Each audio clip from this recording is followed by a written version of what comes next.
Jeffrey Epstein, did he actually de-life himself? Is it just a conspiracy theory that somebody else de-lifed him?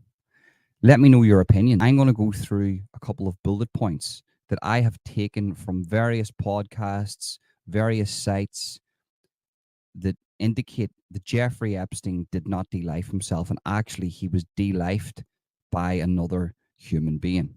Now, if you're watching this on TikTok and you want to watch the full long format video on this, head over to my YouTube channel at Holden Official 1. Just use the little handle on the screen. Head over now and watch the video. And if you want, subscribe and hit that notification bell.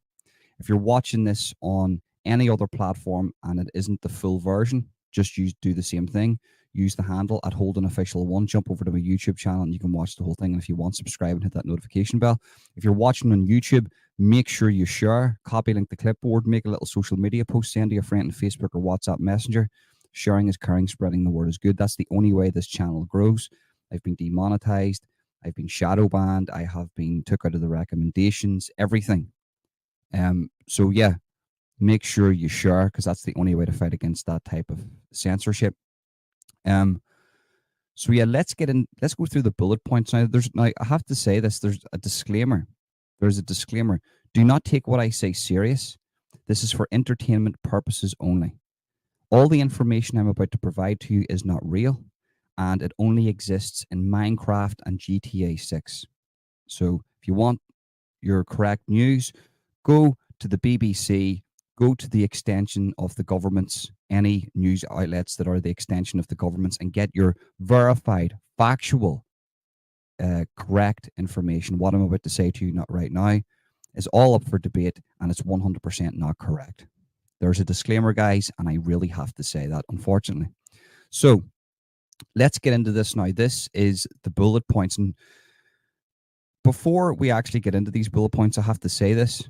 There was an interview Tucker Carlson done with Jeffrey Epstein's brother, and it was fascinating. It was really, really fascinating. And I took a few of the bullet points from there, and I've put them onto my pad here, and I'm going to read them out to you. Now, this is all up for debate. I want to know your opinion. If you think that he did de-life himself, leave it in the comment section. If you think he didn't, leave it in the comment section. Give an opinion. Don't argue with people in the comment section. Make sure you always debate with people and try to take it from their viewpoint, because maybe they know something you don't. That's a life lesson that I've learned. I always used to argue with people. I always used to think that I was right, but now you have to look at it for what it is and go, well, hold on. These people are saying it from another point of view, so let's find out what the truth is. And you'll always find that there's one side, there's the other side, and the truth is somewhere in the middle. So I'll get up the bullet points here for you, and it's crazy. I mean, whenever I wrote these bullet points down, I couldn't believe it. I said to myself, I have to make a video on this here, because this, there's just no way of explaining this. So the Jeffrey Epstein bullet points that sort of indicate that he did not de-life himself and somebody de-lifed him. So number one, didn't try to de-life himself the first time. So there's a narrative out there that he tried to de-life himself prior to his death.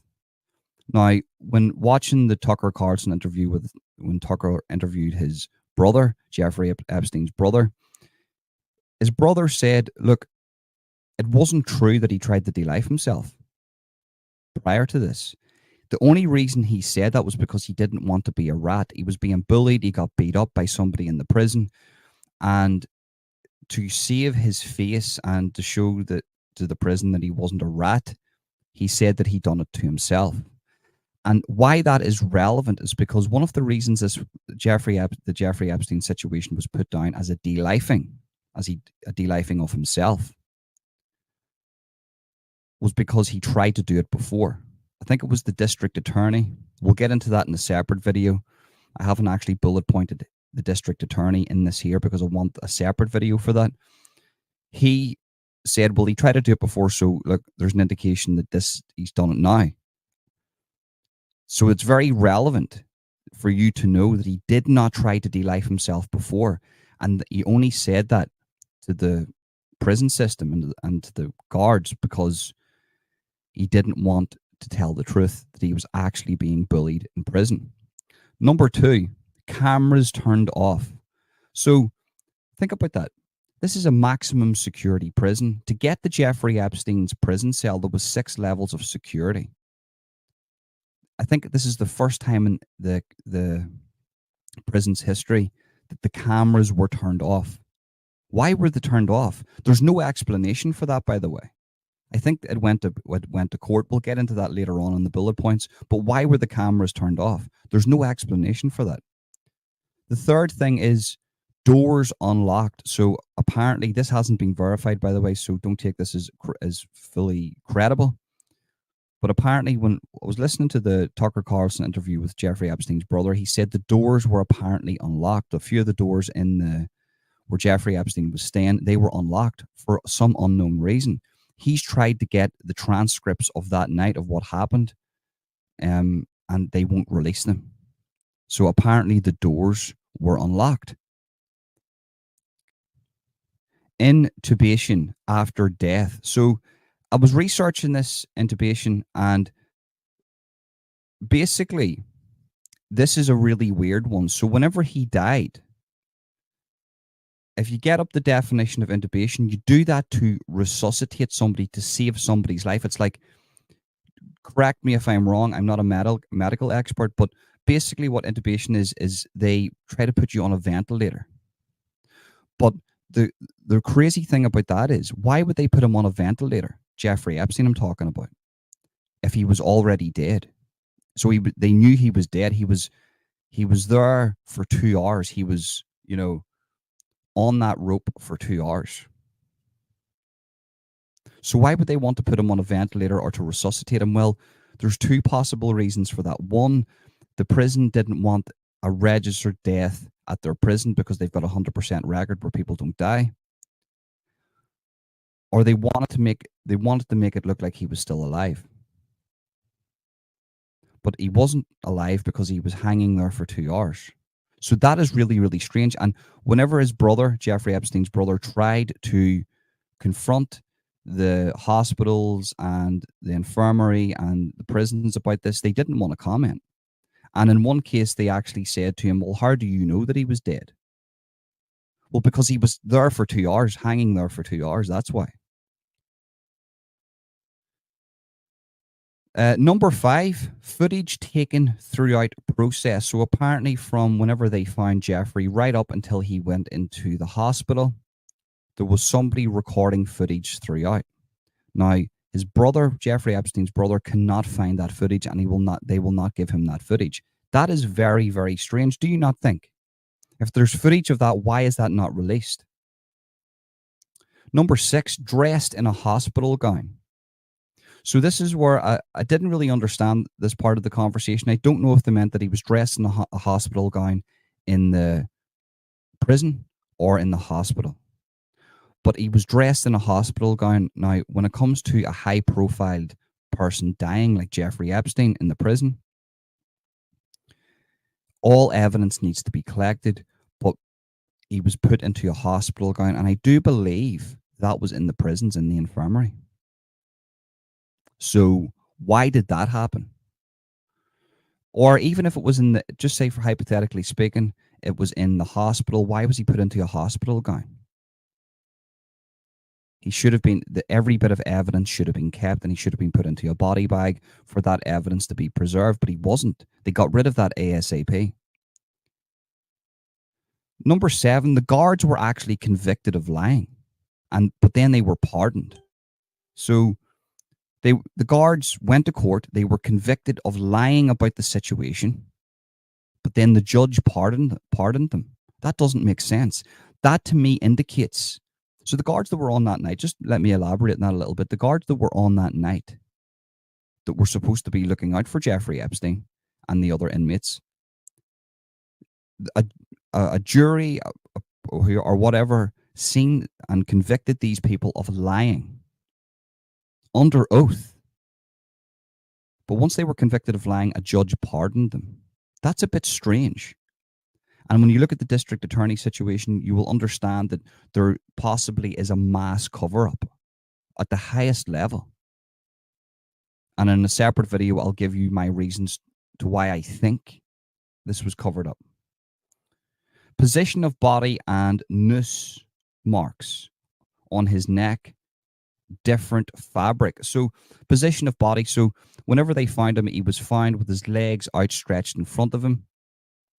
The marks on his neck were strange because they weren't an indication of there wasn't an indication of a high mark on his neck, which would indicate that he would have done it himself. There was an indication that there was somebody behind him pulling down, because that's what that indicated that somebody else done it. Because if he had done it himself with his legs stretched out in front of him,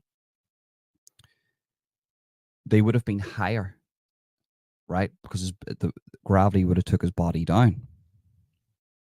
But they weren't. They were coming down the ways like this, as if somebody was pulling from behind. So that's another indication, probably one of the biggest ones, the biggest forensic piece of evidence that, we look at that and we think to ourselves, well, how can they do that? How can they not just go by that information? And the different fabrics. So they said that the fabric that was used, there was fabric not tested to clarify whether it was that actually was done, that was used in the act of him being delifed or him delifing himself. The evidence was basically just discarded and tampered with and corrupted, so they couldn't have been used in court. Number 9, no blotching of butt even after 2 hours of hanging there. So basically, when a person has done this to themselves, the lowest part of the body, the blood will rush to, right? And what that does, it leaves a blotching on the body like a bruise. Whenever they found Jeffrey, there was no blotching on his butt because his position of his body was that he was upright with his legs outright like this, like sitting sort of the way I'm sitting right now in a seated position, but his legs more sticking outwards. Now the lowest part of his body would have been his feet, his legs, and his butt, but there was no blotching, which was an indication that something else was going on. Because in any other case, the blood rushes to the lowest part of the body and leaves like a bruising like or a blotching like texture. Very, very strange. Let me move on.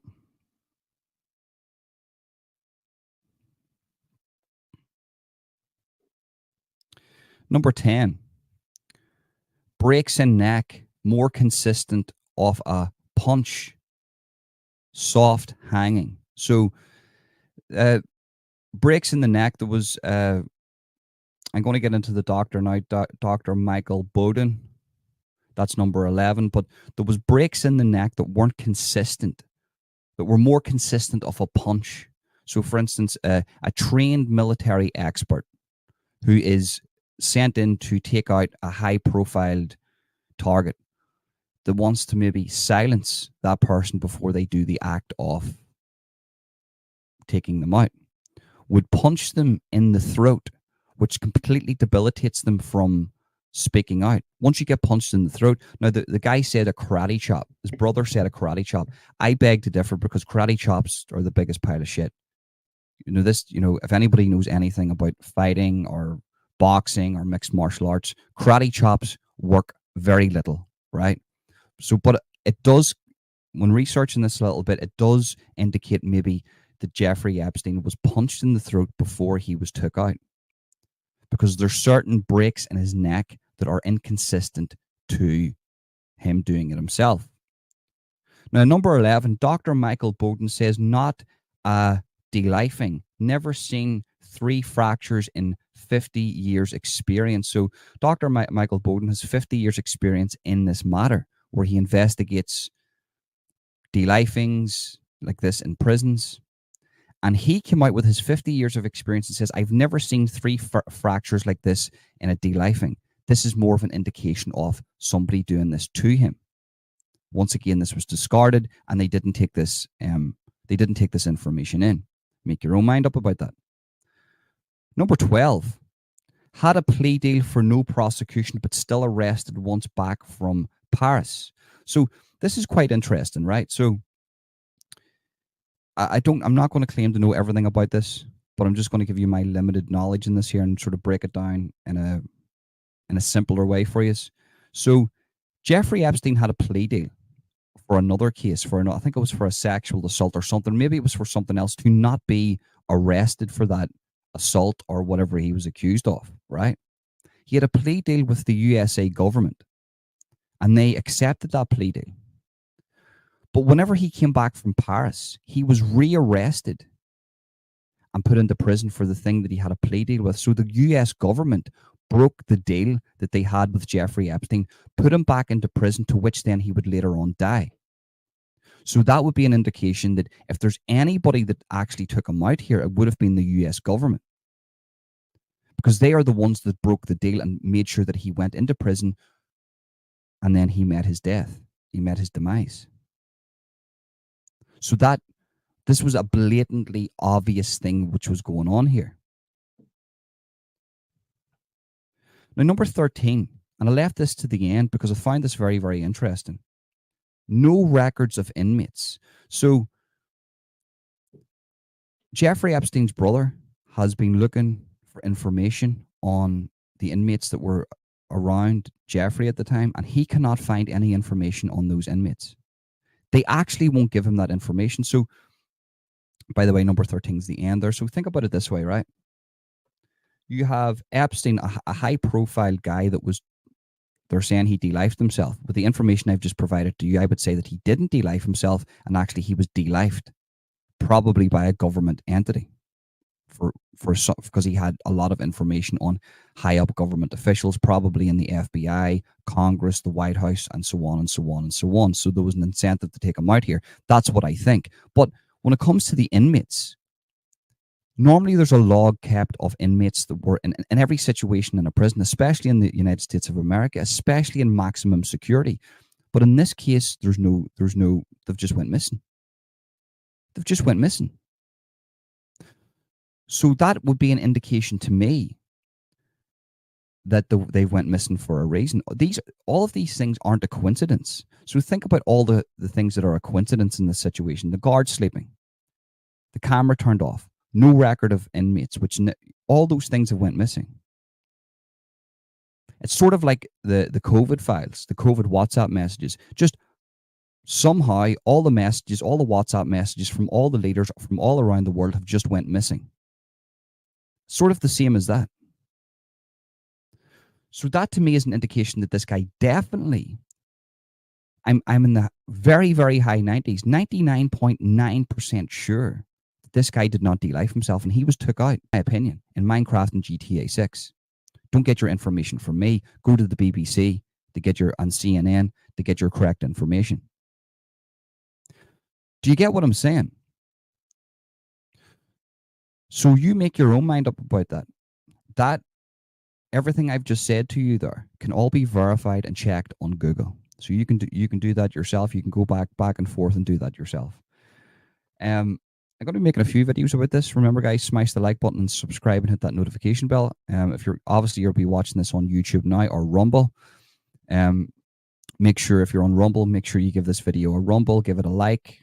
Follow me on Rumble. If you're watching this on YouTube, remember to subscribe and hit that notification bell and share. If you're either on Rumble or YouTube, make sure you share, copy, link the clipboard, send to your friend on Facebook or WhatsApp Messenger, make a little social media post.